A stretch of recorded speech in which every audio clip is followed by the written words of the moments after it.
ಎಲ್ರಿಗೂ ನಮಸ್ಕಾರ. ಎಲ್ಲ ಹೇಗಿದ್ದೀರಾ? ವೆಲ್ಕಮ್ ಬ್ಯಾಕ್ ಟು ಅರಸಿ ಟೆರೆಸ್ ಗಾರ್ಡನ್. ಯಾವುದೇ ಕೇಕ್ಗಳಲ್ಲಾಗಲಿ, ಬ್ರೆಡ್ಡಲ್ಲಾಗಲಿ, ಚಾಕ್ಲೇಟ್ಸಲ್ಲಾಗಲಿ ಅಟ್ರಾಕ್ಟಿವ್ ಆಗಿ ಕಾಣೋಕ್ಕೆ ಹಾಗೆ ಟೇಸ್ಟ್ಗೆ ಬಳಸೋ ಅಂಥ ಒಂದು ಹಣ್ಣು ಚೆರ್ರಿ. ಈ ಹಣ್ಣನ್ನು ಟೆರೆಸಲ್ಲಿ ಬೆಳೆಸ್ಬೋದಾ? ಹೇಗೆ ಬೆಳೆಸೋದು? ಇದರ ಆರೈಕೆ ಹೇಗೆ? ಯಾವಾಗ ಹಣ್ಣು ಬಿಡೋಕ್ಕೆ ಸ್ಟಾರ್ಟ್ ಆಗುತ್ತೆ? ಇದರ ಹೆಲ್ತ್ ಬೆನಿಫಿಟ್ಸ್ ಏನು? ಚೆರ್ರಿ ಅನ್ನೋ ಹೆಸರು ಕೇಳಿದಾಗ ಇವೆಲ್ಲ ಮೈಂಡ್ಗೆ ಬರೋಂಥ ಪ್ರಶ್ನೆಗಳು.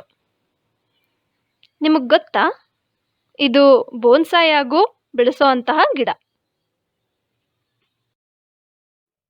ನೋಡಿ, ಈ ಗಿಡ ಎಷ್ಟು ಚಿಕ್ಕದಾಗಿದೆ, ಎಷ್ಟು ಹಣ್ಣು ಹೂವು ಬಿಟ್ಟಿದೆ.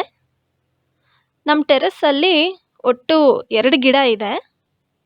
ಇದಕ್ಕೆ ಪಾಟಿಂಗ್ ಮಿಕ್ಸ್, 45% ಗೊಬ್ಬರ, 45% ಮಣ್ಣು, 10% ನೀಮ್ ಕೇಕ್. ಎಲ್ಲ ಗಿಡಗಳಿಗೆ ಯಾವ ರೀತಿ ನೀರು ಹಾಕ್ತಿರೋ, ಫರ್ಟಿಲೈಸರ್ಸ್ ಕೊಡ್ತಿರೋ, ಹಾಗೆ ಯಾವ ರೀತಿ ಪೆಸ್ಟಿಸೈಡ್ ಸ್ಪ್ರೇ ಮಾಡ್ತಿರೋ ಅದೇ ರೀತಿ ಆರೈಕೆ ಮಾಡಬೇಕು. ಈ ಹಣ್ಣಿನ ಶೇಪು ಸೇಮ್ ಚೆರ್ರಿ ಟೊಮೆಟೊ ಥರನೇ ಇರುತ್ತೆ. ಟೇಸ್ಟು ಹುಳಿ, ಸಿಹಿ ಎರಡು ಸೇರಿಸಿ ತಿಂದಾಗ ಯಾವ ರೀತಿ ರುಚಿ ಇರುತ್ತೋ ಸೇಮ್ ಅದೇ ಥರ ಇರುತ್ತೆ. ಇನ್ನೊಂದು ವಿಷಯ, ನಾವು ಗಿಡನ ಚಿಕ್ಕ ಪಾಟಲ್ಲಿ ಹಾಕ್ತೀವಾ ಅಥವಾ ದೊಡ್ಡ ಪಾಟಲ್ಲಿ ಹಾಕ್ತೀವಾ ಅನ್ನೋದು ಮುಖ್ಯ ಅಲ್ಲ.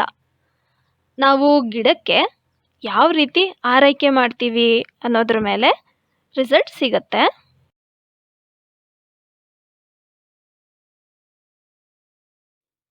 ಈ ಗಿಡದ ಎಲೆಗಳ ಸ್ಟ್ರಕ್ಚರು ಹಾಗೆ ಕಾಂಡಗಳ ಶೇಪು ಎಲ್ಲ ನೋಡೋಕ್ಕೆ ಸೇಮ್ ನಿಂಬೆ ಗಿಡ ಸಣ್ಣ ಸಸಿ ಆಗಿದ್ದಾಗ ಹೇಗೆ ಕಾಣುತ್ತೋ ಹಾಗೆ ಇರುತ್ತೆ.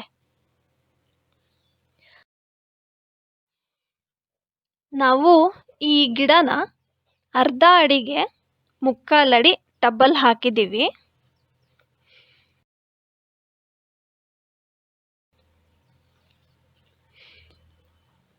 ಹಣ್ಣುಗಳು ನೋಡೋಕ್ಕೆ ಎಷ್ಟು ಚೆನ್ನಾಗಿರುತ್ತೆ ಗೊತ್ತಾ? ಬಂಚಾಗಿ ಮತ್ತು ರುಚಿನೂ ಸೂಪರ್. ಹಾಗೆ ಈ ಗಿಡ ಜುಲೈಯಿಂದ ಡಿಸೆಂಬರ್ ತನಕ ಹಣ್ಣು ಬಿಡುತ್ತೆ. ನೀವೇನಾದರೂ ಮೊದಲನೇ ಬಾರಿ ನೋಡ್ತಾ ಇದ್ದರೆ ಸಬ್ಸ್ಕ್ರೈಬ್ ಆಗಿ, ಪಕ್ಕದಲ್ಲಿರೋ ಬೆಲ್ ಐಕನ್ನ ಓಕೆ ಮಾಡಿ. ಆಗ ನಾವು ಹಾಕೋ ಪ್ರತಿ ವಿಡಿಯೋಸ್ನ ನೀವು ನೋಡ್ಬೋದು. ದಯವಿಟ್ಟು ಆರ್ಗ್ಯಾನಿಕ್ ಟೆರೆಸ್ ಗಾರ್ಡನ್ನ ಸಪೋರ್ಟ್ ಮಾಡಿ.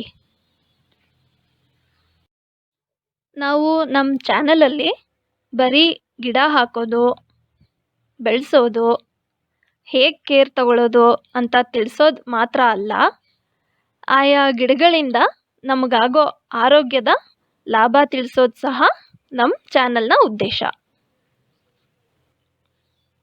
ಬೇರೆ ಬೇರೆ ರೀತಿ ಗಿಡಗಳ ಬಗ್ಗೆ ನೀವು ನೋಡಿಲ್ಲ ಅಂದರೆ ನಮ್ಮ ಪ್ರೀವಿಯಸ್ ವಿಡಿಯೋಸ್ನ ನೋಡಿದ್ರೆ ನಿಮಗೆ ಗೊತ್ತಾಗುತ್ತೆ. ಈ ಹಣ್ಣನ್ನು ತಿಂದರೆ ನಮಗಾಗೋ ಹೆಲ್ತ್ ಬೆನಿಫಿಟ್ಸ್: ಚೆರ್ರಿಲಿ ಮೆಲಾಟೋನಿನ್ ಅನ್ನೋ ಹಾರ್ಮೋನ್ ಇರುತ್ತೆ. ಈ ಹಣ್ಣನ್ನು ನಾವು ತಿಂದಾಗ ಚೆನ್ನಾಗಿ ನಿದ್ರೆ ಬರುತ್ತೆ. ಇದರಿಂದ ಎನರ್ಜಿ ಬೂಸ್ಟ್ ಆಗುತ್ತೆ. ಈ ಹಣ್ಣಲ್ಲಿ ಕ್ಯಾಲರೀಸ್ ಕಮ್ಮಿ ಇರೋದ್ರಿಂದ ವೆಯ್ಟ್ ಲಾಸ್ ಆಗುತ್ತೆ. ಪೊಟ್ಯಾಷಿಯಮ್ ಹಾಗೆ ಸೋಡಿಯಂನ ಬ್ಯಾಲೆನ್ಸ್ ಮಾಡಿ ರಕ್ತದೊತ್ತಡನ ನಿಯಂತ್ರಣದಲ್ಲಿಡುತ್ತೆ. ಹೊಟ್ಟೆಯಲ್ಲಿ ಆ್ಯಸಿಡ್ ಲೆವೆಲ್ ಜಾಸ್ತಿ ಆದಾಗ ಈ ಹಣ್ಣನ್ನು ಸೇವಿಸಿದ್ರೆ ಇಂಡೈಜೆಷನ್ ಪ್ರಾಬ್ಲಮ್ ಸಾಲ್ವ್ ಆಗಿ ಹೊಟ್ಟೆಯ pH ಲೆವೆಲ್ನ ಬ್ಯಾಲೆನ್ಸ್ ಮಾಡುತ್ತೆ. ಹಾಗೆ ಈ ಹಣ್ಣನ್ನು ಕ್ರಷ್ ಮಾಡಿ ಅದ್ರ ಜೊತೆ ಜೇನುತುಪ್ಪ ಸೇರಿಸಿ ಮುಖಕ್ಕೆ ಹಚ್ಚೋದ್ರಿಂದ ಮುಖದಲ್ಲಿರೋ ಕಪ್ಪು ಕಲೆ ಹಾಗೆ ಸುಕ್ಕು ಹೋಗಲಾಡಿಸುತ್ತೆ. ಇಷ್ಟೆಲ್ಲ ಲಾಭಗಳಾಗಬೇಕಂದ್ರೆ ಗಿಡದಲ್ಲಿ ಬಿಟ್ಟಿರೋ ಹಣ್ಣನ್ನು ತಿನ್ನಬೇಕೇ ಹೊರತು ಈ ಹಣ್ಣನ್ನು ಫ್ಲೇವರ್ ಮಾಡಿ ತಿನ್ನೋದ್ರಿಂದ ಏನೂ ಲಾಭ ಇಲ್ಲ. ಫ್ಲೇವರ್ಡ್ ಹಣ್ಣು ಏನಿದ್ರು ಡೆಕೋರೇಟ್ ಮಾಡೋಕ್ಕೆ ಹಾಗೆ ಬಾಯಿ ರುಚಿಗಷ್ಟೇ. ನಮ್ಮ ಈ ಕಂಟೆಂಟ್ ಇಷ್ಟ ಆದರೆ ನಿಮ್ಮ ಫ್ರೆಂಡ್ಸ್ಗೆಲ್ಲ ಶೇರ್ ಮಾಡಿ, ಲೈಕ್ ಮಾಡಿ, ಹಾಗೆ ಕಮೆಂಟ್ ಮಾಡಿ. Thank you.